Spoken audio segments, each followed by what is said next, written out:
Hello? In this video, we will learn how to use built-in sales and lead reports in Togile CRM. Start by navigating to the Reports section from the main menu. Click the Create Report button to begin building a new report.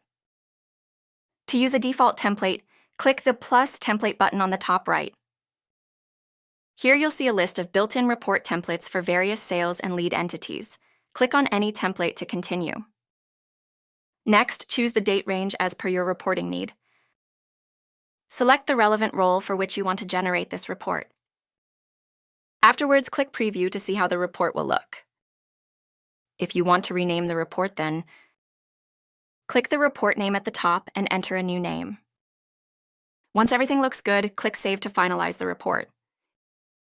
And that's how you can quickly use built-in templates to create and customize sales and lead reports.